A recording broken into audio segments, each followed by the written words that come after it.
الحمد لله رب العالمين والصلاة والسلام على سيد الأنبياء والمرسلين أما بعد فأعوذ بالله من الشيطان الرجيم بسم الله الرحمن الرحیم۔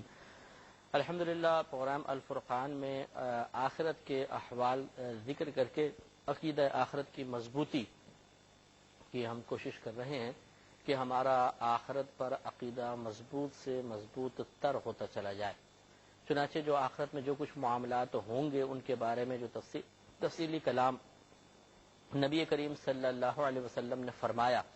وہ آپ کی خدمت میں عرض کیا جا رہا ہے، اور تقریباً صحاح ستہ کی روایات سے ہے، مستند روایات ہیں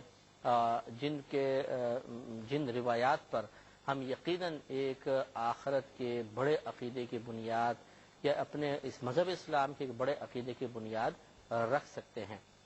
چنانچہ مختلف احوال ذکر کر رہے تھے جس سے یہ عقیدہ مضبوط ہوتا ہے کہ یقیناً ہمیں اللہ تعالیٰ کی بارگاہ میں مرنے کے بعد اٹھ کر پیش ہونا ہے اور مختلف قسم کے وہاں پر معاملات کا ہونا حق ہے۔ مسلم کی روایت حدیث نمبر 5345 ہے، حضرت انس رضی اللہ تعالی عنہ اس کے راوی ہیں۔ نبی کریم صلی اللہ علیہ وسلم نے ارشاد فرمایا کہ 4 آدمی ایسے ہوں گے جنہیں دوزخ سے نکالا جائے گا، یہ اصل میں امتحان ہوگا ان کا، اور پھر انہیں بارگاہ الہی میں پیش کریں گے۔ اس کے بعد اللہ تبارک و تعالی انہیں دوبارہ دوزخ کی طرف جانے کا حکم دے گا، تو ان میں سے ایک مڑ کر دیکھے گا، پلٹ کے دیکھے گا، تو اللہ تبارک و تعالی اسے بلائے گا اور اس سے پوچھے گا کہ تو کیوں اس طرح پلٹ کر دیکھ رہا ہے؟ تو عرض کرے گا یا رب کریم میں اس بات کا امیدوار تھا کہ جب تو نے مجھے ایک دفعہ دوزخ سے نکال دیا تو دوبارہ اس میں نہیں ڈالے گا، یعنی مجھے تیری رحمت کا بڑا یقین تھا، یہ کیسے ہو سکتا ہے کہ میرا رب مجھے دوزخ سے باہر نکال کے دوبارہ ڈال دے، تو میں بار بار پلٹ کر دیکھ رہا تھا کہ تو مجھے روک لے گا۔ تو اللہ تبارک و تعالیٰ اس کے جواب سے خوش ہوگا اور اسے آگ سے نجات دے دے گا۔ تو معلوم یہ ہوا کہ اس طرح کے احوال آخرت میں ہوں گے، تو آخرت ضروری ہے، لازم ہے، اور وہاں پر ہمیں اللہ تعالیٰ کی بارگاہ میں حساب و کتاب کے بعد انشاءاللہ جنت میں جانا ہے، لیکن بہت سارے دوزخ میں بھی جائیں گے۔ اسی طریقے سے حضرت یہ بخاری کی روایت ہے، حدیث نمبر 5349 ہے، حضرت ابو ہریرہ رضی اللہ تعالی عنہ سے روایت ہے کہ نبی کریم صلی اللہ علیہ وسلم نے ارشاد فرمایا کہ کوئی شخص اس وقت تک جنت میں داخل نہ ہوگا جب تک اسے اس کا دوزخی ٹھکانہ نہ دکھا دیا جائے اگر وہ جرم کرتا، یعنی اسے دکھایا جائے گا جہنم میں ٹھکانہ اور کہا جائے گا کہ اگر تم جرم کرتے تو یہ تمہارا ٹھکانہ تھا، اور تاکہ وہ اور زیادہ شکر کرے، یعنی خوش ہو، شکر کرے اللہ تیرا بڑا کرم ہے کہ میں نے زندگی کی قدر کی، ادھر کے لمحات کی قدر کی، نیک اعمال میں اپنا وقت گزارا، اپنے آپ کو گناہوں سے بچایا، تو آج میں یہاں سے بچ گیا۔ اور نبی کریم فرماتے ہیں کہ صلی اللہ علیہ وسلم اور کوئی دوزخ میں نہ جائے گا مگر اسے اس کا جنتی ٹھکانہ دکھا دیا جائے گا کہ اگر تم نیکیاں کرتے تو تمہیں یہ ملتا، اور یہ کس لیے ہوگا؟ فرمایا تاکہ اس پر حسرت کا اظہار کرے، اس کا پچھتاوا بڑھے۔ تو معلوم یہ ہوا کہ ہر شخص کے لیے اللہ تعالی نے 2 ٹھکانے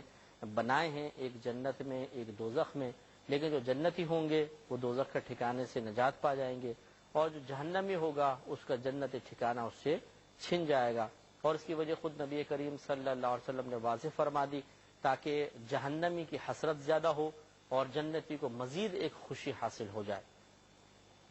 مسلم و بخاری کی روایت ہے،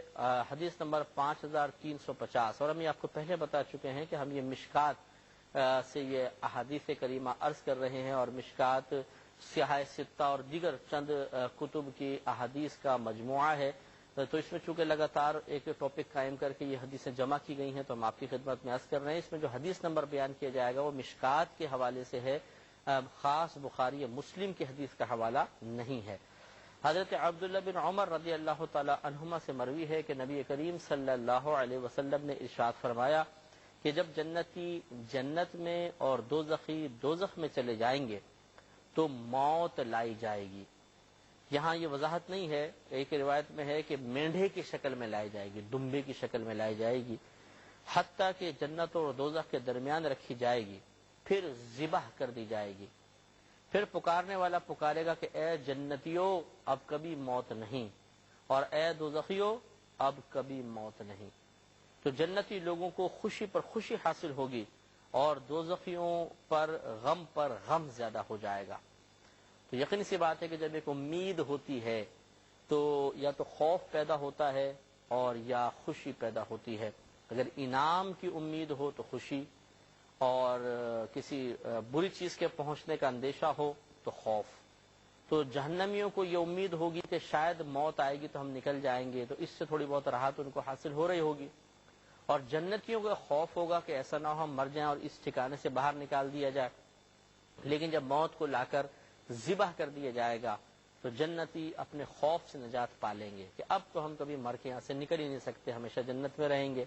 اور جہنمیوں کا یقین دم توڑ جائے، امید دم توڑ جائے گی کہ شاید کبھی ہم باہر نکل سکیں، تو ان کے پچھتاوے میں اضافہ ہوگا اور جنتیوں کی خوشی اپنے عروج پر ہوگی۔ آپ اندازہ فرمائیں جو جنت میں ہوگا، اگر ہم جنت میں ہوں اور اس طرح موت کو ذبح کر دیا جائے تو ہماری کتنی خوشی ہوگی۔ اور اس جہنمی کی کیفیت کا اندازہ کرنے کی کوشش کریں جو جہنم میں ہے، پیدر پہ اس کو عذاب دیا جا رہا ہے، شدید قسم کا، طاقت بشری سے باہر برداشت، طاقت بشری تو کر ہی نہیں سکتی ہے، اتنا شدید ترین عذاب، ایک ایک لمحہ اذیت، اور اس میں اسے تھوڑی بہت امید تھی کہ شاید موت میرا قصہ تمام کر دے گی، لیکن جب وہ مینڈھے کو دیکھیں گے، موت کو دیکھیں گے کہ ذبح کر دی گئی، اس وقت ان کو بہت زیادہ حسرت و پچھتاوا ہوگا کہ اب تو ہماری نجات ہو ہی نہیں سکتی ہے۔ اس وقت اس کے غم کی کیفیت کا آپ اندازہ کریں، کتنا غم ہوگا، کتنی حسرت، کتنا اس کا بڑا کرم ہے کہ اس نے ہمیں آخرت پر اعتقاد رکھنے کی توفیق عطا فرمائی۔ اب اس سے ہمیں مزید دعا کرنی چاہیے کہ اللہ ہمارے ایمان کی حفاظت فرما اور ہمیں دنیا سے حالت ایمان پر رخصت فرما۔ نبی کریم صلی اللہ علیہ وسلم نے مزید ارشاد فرمایا، یہ ایک روایت ہے، ترمذی کی روایت ہے اور حدیث نمبر ہے 5354۔ حضرت انس رضی اللہ تعالی عنہ اس کے راوی ہیں، یہ کہتے ہیں کہ میں نے نبی کریم صلی اللہ علیہ وسلم سے عرض کیا کہ آپ قیامت کے دن میری شفاعت فرما دیں، یعنی وعدہ کر لیں کہ آپ قیامت میں میری شفاعت کریں گے۔ سرکار نے فرمایا میں شفاعت کروں گا۔ تو میں نے عرض کیا رسول اللہ صلی اللہ علیہ وسلم میں آپ کو کہاں تلاش کروں؟ فرمایا مجھے پہلے مجھے پل صراط پر تلاش کرنا۔ میں نے کہا اگر پل صراط پر نہ پاؤں تو؟ فرمایا پھر مجھے میزان کے پاس ڈھونڈنا جہاں پہ اعمال کا وزن ہو رہا ہوگا۔ میں نے عرض کیا اگر میں آپ کو میزان کے پاس بھی نہ پاؤں تو فرمایا پھر مجھے حوض کے پاس تلاش کرنا، کیونکہ میں ان 3 جگہوں کے علاوہ کہیں اور نہیں ہوں گا، یہ 3 مقامات پر میں پایا جاؤں گا۔ آپ تھوڑا سا غور فرمائیں، پیچھے ہم نے کچھ پروگرامز پہلے حدیث مبارکہ عرض کی تھی کہ سیدہ عائشہ صدیقہ رضی اللہ تعالی عنہا نے پوچھا تھا رسول اللہ کہ آپ ہمیں بروز قیامت یاد رکھیں گے؟ تو سرکار نے فرمایا ان 3 مقامات پر کوئی کسی کو یاد نہیں رکھے گا۔ تو وہ اصل میں اب ان دونوں میں جو مطابقت پیدا کرنا ہے وہ یہ ہے کہ وہاں پر اصل میں نبی کریم صلی اللہ علیہ وسلم کا مقصود یہ تھا کہ آپ چونکہ سرکار کی اہل خانہ تھیں، گھر والی تھیں، آپ نے خصوصی طور پر اپنے گھر والوں کو عمل کی طرف راغب رکھنے کے لیے، ان کا عمل کا جذبہ بڑھانے کے لیے فرمایا میں تمہارے کام نہیں آؤں گا، تاکہ وہ اپنے اعمال پر تکیہ کریں، بھروسہ کریں۔ عمل کا جذبہ بڑھانے کے لیے فرمایا میں تمہارے کام نہیں آؤں گا، تاکہ وہ اپنے اعمال پر تکیہ کریں، بھروسہ کریں اور اس میں کسی قسم کی کوتاہی کا شکار نہ ہوں۔ حالانکہ ویسے بھی وہ کوتاہی کا شکار نہیں ہونے ہوتے، لیکن یہ گویا کہ ایک سرپرست کو نبی کریم صلی اللہ علیہ وسلم نے تعلیم دے دی کہ کس طریقے سے اپنے گھر والوں میں عمل کے جذبے کو بڑھانا ہے۔ اور یہاں پر ایک حقیقت کا بیان ہے کہ نبی کریم صلی اللہ علیہ وسلم اپنے صحابی سے فرما رہے ہیں کہ 3 مقامات میں کسی ایک مقام پہ ضرور ہوں گا اور میں ضرور تمہاری شفاعت کروں گا۔ لہذا یہ بھی معلوم ہوا کہ اپنے جب آپ بزرگوں کے پاس جائیں تو دنیاوی سوالات سے بہتر یہ ہے کہ آخرت کے لیے کچھ عرض کیا جائے۔ ہم لوگ پہنچتے ہیں، کوئی اگر پیر صاحب ہیں، کوئی شیخ ہیں، کوئی عالم ہیں، کوئی مفتی صاحب اگر گھر پر آ جائیں تو ہم سب سے پہلے اپنے دنیاوی معاملات کو حل کروانے کے چکر میں پڑ جاتے ہیں۔ وہ جی کوئی تعویذ لکھ دیں، بچے کو نوکری مل جائے، جی فلاں بیمار ہے وہ ٹھیک ہو جائے، گھر میں تنگ دستی ختم ہو جائے، جی برکت کے لیے دعا کیجیے گا، نیا کاروبار شروع کر رہے ہیں وغیرہ وغیرہ۔ یہ دعا کروانے میں بھی حرج نہیں ہے، لیکن جب ہم آخرت کے معاملات دیکھتے ہیں، وہاں کی ہولناکیاں، مصیبتیں، پریشانیاں یہاں کے حساب سے بہت زیادہ ہیں، ان کے لیے بالکل دعا نہیں کرواتے۔ آخر میں سوچتے ہیں کہ چلو آخر میں کروا لیں گے، جی بس دعا کیجیے گا اللہ تعالیٰ آخرت کو بھی بہتر فرما دے، وہ سب سے آخر میں ہوگا۔ پہلے پوری لسٹ جو ہے وہ دنیاوی نعمتوں کی، دنیاوی پریشانیوں کی ہوگی، یہ مناسب طریقہ نہیں ہے۔ صحابہ کرام کو آپ دیکھیے کہ نبی کریم صلی اللہ علیہ وسلم کے بارگاہ میں شفاعت کا سوال کیا، ان کے پیش نظر یقیناً یہی تھا کہ نبی کریم صلی اللہ علیہ وسلم سے آخرت کے بارے میں سوال کیا جائے کہ آپ کی زبان سے جب ہمارے لیے کوئی اچھا کلمہ نکل گیا تو وہ پتھر پر لکیر کی طرح ہے اور ہمیں انشاءاللہ آخرت میں ضرور نجات ملے گی۔ اگرچہ یہ تو صحابی تھے، قطعی جنتی تھے، اس کے باوجود ان کا جذبہ یہ ہے، تو ہم تو گناہگار لوگ ہیں۔ ہمیں چاہیے کہ جب کوئی مذہبی شخصیت، کوئی معظم دینی کے پاس بیٹھنے کا موقع ملے یا وہ گھر پہ تشریف لائیں تو سب سے پہلے اپنی آخرت کے بارے میں سوالات کریں، ایمان کی حفاظت کے لیے دعا کروائیں، جنت میں بلا حساب و کتاب داخلے کی دعا کروائیں، دنیا میں گناہوں سے بچنے کی اور برے لوگوں سے کی صحبت سے محفوظ رہنے کی دعائیں کروائیں تاکہ ان کی برکت سے آدمی کی آخرت بہتر سے بہتر ہوتی چلی جائے۔ اس کے بعد ضمناً اگر چاہیں تو دنیاوی فائدوں کے لیے بھی دعا کروا لیں، حرج نہیں ہے، لیکن پہلے آخرت پھر دنیا ہونی چاہیے۔ حضرت یہ دارمی کی روایت ہے، حضرت ابن مسعود رضی اللہ تعالی عنہ اس کے راوی ہیں، حدیث نمبر 5355 ہے۔ یہ کہتے ہیں کہ نبی کریم صلی اللہ علیہ وسلم سے عرض کیا گیا کہ مقام محمود کیا ہے؟ آپ نے فرمایا قیامت وہ دن ہے جس میں اللہ تبارک و تعالی اپنی کرسی پر نزول فرمائے گا تو وہ چڑچڑائے گی جیسے نیا کجاوا چڑچڑاتا ہے۔ اسے آپ نئے صوفے پہ بیٹھیں یا کسی بھی تو چرچر چرچر کی آواز آتی ہے، تو یہ صرف سمجھانے کے لیے ہے، یہ متشابہات میں سے ہیں۔ اللہ تعالیٰ کا کرسی پہ جلوہ افروز ہونا یہ اس کی شان کے لائق ہے، ہم اس کیفیت کو ہم نہیں سمجھ سکتے ہیں، کیونکہ اللہ تعالیٰ جگہ سے پاک ہے، مکان سے پاک ہے، کرسی پر بیٹھنے سے پاک ہے، کیونکہ وہ جسم نہیں ہے، جسم آتا ہے کرسی کے اوپر۔ اب یہ نبی کریم بیان فرما رہے ہیں تو بہرحال ہم ظاہری الفاظ کو سنیں گے اور یہی کہیں گے کہ جیسا اللہ تعالیٰ کی شان کے لائق ہے وہ جلوہ افروز ہوگا۔ میں بہک سکوں یہ مجال۔ اس کے بعد فرماتے ہیں کہ تم کو ننگے پاؤں ننگے بدن اور بغیر ختنے کے لایا جائے گا، جنہیں سب سے پہلے لباس پہنایا جائے گا وہ حضرت ابراہیم علیہ السلام ہوں گے۔ یہ پہلے بات گزر چکی ہے کہ قبر سے ہی وہ لباس کے ساتھ آئیں گے، جو انبیاء علیہ السلام ہوں گے، نیک لوگ ہیں، اولیاء، صحابہ کرام وغیرہ، یہ خصوصی لباس کا تذکرہ ہے۔ اور جو یہ فرمایا ننگے پاؤں ننگے بدن وہ ہمارے لیے ہے۔ تو فرمایا کہ جنہیں سب سے پہلے پہنایا جائے گا وہ حضرت ابراہیم ہوں گے۔ اللہ تعالیٰ فرمائے گا کہ میرے خلیل کو پہنا، تو 2 قید لباس ان کو پہنائے جائیں گے، پھر ان کے بعد مجھے پہنایا جائے گا، یعنی پہلے ابراہیم علیہ السلام کو پھر مجھے۔ تو یہ ایسا ہو سکتا ہے کہ کسی نبی کو نبی کریم صلی اللہ علیہ وسلم پر فضیلت جزوی حاصل ہو جائے، فضیلت کلی یعنی اگر تمام اجتماعی طور پہ دیکھا جائے تو جتنے فضائل و کمالات نبی کریم کو دیے گئے صلی اللہ علیہ وسلم کسی نبی کو نہیں دیے گئے، تو آپ کی فضیلت تمام انبیاء علیہ السلام پر مسلمہ ہے۔ لیکن بعض جزیات ایسی ہوتی ہیں، کوئی ایک آدھ مقام کو ایسا ہوتا ہے کہ کسی نبی کو بظاہر نبی کریم صلی اللہ علیہ وسلم سے زیادہ فضیلت حاصل ہوتی نظر آتی ہے، تو فضیلت جزوی فضیلت کلی کو مستلزم نہیں ہے۔ مطلب کہنے کا اس جملے کا مطلب یہ ہے کہ اگر کسی ایک مقام پر کسی نبی کو نبی کریم صلی اللہ علیہ وسلم سے زیادہ فوقیت حاصل ہوتی نظر آ رہی ہو تو اس کو بنیاد بنا کر ہم نہیں کہہ سکتے کہ فلاں نبی کریم سے افضل ہیں صلی اللہ علیہ وسلم، بلکہ نبی کریم صلی اللہ علیہ وسلم ہی افضل ہوں گے۔ یہ الگ بات ہے کہ اللہ تعالیٰ نے کسی کے اعزاز کا اہتمام اس طرح فرمایا۔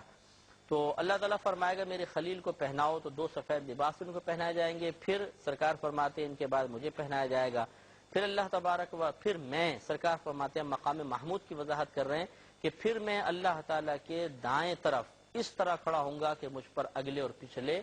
رشک کریں گے۔ اب اللہ تعالیٰ کا دایاں بایاں یہ تو مطلب متصور ہی نہیں ہے، یہ سمجھانے کے لیے ہے کہ میں اللہ کے قریب ہوں گا اور ایک ایسا مقام ہوگا، بلند مقام پہ مجھے کھڑا کر دیا جائے گا، اور وہ اس مقام پہ فقط ایک ہی شخص کھڑا ہوگا اور وہ ہمارے نبی محترم صلی اللہ علیہ وسلم ہیں، اگلے پچھلے سب آپ پر رشک کریں گے۔ حیرت ماوے حیرت ہو کر دیکھ رہے ہوں گے کہ آج جو درجہ قرب نبی کریم صلی اللہ علیہ وسلم کو حاصل ہوا وہ کسی بھی نبی کو، کسی بھی اور شخص کو حاصل نہیں ہے۔ نبی کریم صلی اللہ علیہ وسلم حضرت مغیرہ بن شعبہ رضی اللہ تعالیٰ عنہ اس کے راوی ہیں، ترمذی کی روایت ہے، حدیث نمبر 5356، رحمت کونین صلی اللہ علیہ وسلم فرماتے ہیں کہ مومنین کی پل صراط پر یہ علامت ہوگی کہ وہ کہہ رہے ہوں گے یا ربی سلم سلم، اے ہمارے رب، اے میرے رب، سلم، سلامتی فرما، سلامتی فرما۔ اس سے سب حدیثوں پر آپ غور و تفکر کریں کہ آخرت کے احوال بیان ہو رہے ہیں کہ آخرت ہے، ضرور ہے، ایسا نہیں ہے کہ آخری ہچکی لی دنیا میں اور سارا قصہ تمام ہو گیا، نہیں، ہمارے نزدیک یہ آخری ہچکی اصل میں ایک بہت بڑی زندگی کی بنیاد ہے، ابتدا ہے، اس کے بعد پھر کبھی موت نہیں۔ تو حقیقی زندگی تو بعد کی ہے، یہ اگر زندگی ہے بھی تو ختم ہونے والی ہے، وہ زندگی کبھی ختم ہونے والی نہیں ہے۔ ابن ماجہ، ترمذی، ابو داؤد کی روایت ہے، حضرت انس رضی اللہ تعالیٰ عنہ اس کے راوی ہیں، 5357 نمبر حدیث پاک ہے، یہ کہتے ہیں کہ نبی کریم صلی اللہ علیہ وسلم نے ارشاد فرمایا کہ میری شفاعت میری امت کے کبیرہ گناہ والوں کے لیے ہے۔ تو بروز قیامت سرکار شفاعت فرمائیں گے، اور اس روایت کے مطابق کبیرہ گناہ جن لوگوں نے کیے ہیں ان کی بھی سید دو عالم صلی اللہ علیہ وسلم شفاعت فرمائیں گے۔ اس سے معلوم ہوا کہ اگر گناہ ہو بھی جائیں انسان کو چاہیے کہ توبہ کرے، لیکن اللہ تعالیٰ کی بارگاہ سے کبھی مایوس نہ ہو۔ یہ حدیثیں بتا رہی ہیں کہ بروز قیامت اللہ تعالیٰ کا دریا رحمت بڑا جوش میں ہوگا، اس کے حبیب کریم صلی اللہ علیہ وسلم شفاعت فرما دیں گے، یا اللہ تعالیٰ خود اپنے کرم سے داخل جنت فرمائے گا۔ ترمذی کی روایت ہے، حدیث نمبر 5359 ہے، حضرت عبداللہ رضی اللہ تعالی عنہ بیان کرتے ہیں کہ میں نے نبی کریم صلی اللہ علیہ وسلم کو یہ فرماتے ہوئے سنا کہ میری امت کے ایک آدمی کی شفاعت سے قبیلہ بنو تمیم سے زیادہ لوگ جنت میں جائیں گے۔ یہ قبیلے کے بڑے افراد تھے، تو نبی کریم صلی اللہ علیہ وسلم بیان فرما رہے ہیں کہ ایک شخص کی شفاعت سے اس قبیلے سے بڑے لوگ شفاعت پائیں گے۔ اس سے معلوم ہوا کہ بروز قیامت بہت سے لوگوں کو شفاعت کا اختیار ہوگا، اور ان کی سفارش پر، ان کی شفاعت پر اللہ تعالیٰ ہمیں داخل جنت فرمائے گا۔ لہذا دنیا میں بھی ہمیں چاہیے کہ ایسے لوگوں کی تلاش کریں کہ جو بروز قیامت ہمارے شفیع بن سکتے ہوں، وہ نیک ہیں، پرہیزگار ہیں، علماء ہیں، صلحاء ہیں، فقہائے کرام ہیں، کوئی امام صاحب ہیں نیک پرہیزگار، اس طرح پیر حضرات جو ہیں جو واقعی بعمل ہیں، جامع شرائط ہیں، یہ بھی انشاءاللہ شفاعت کریں گے۔ اللہ تبارک و تعالیٰ سے دعا ہے کہ رب کریم ہم سب کو ان باتوں کو سمجھنے، ان پر عمل کی توفیق عطا فرمائے، آمین۔ وآخر دعوانا ان الحمدللہ رب العالمین۔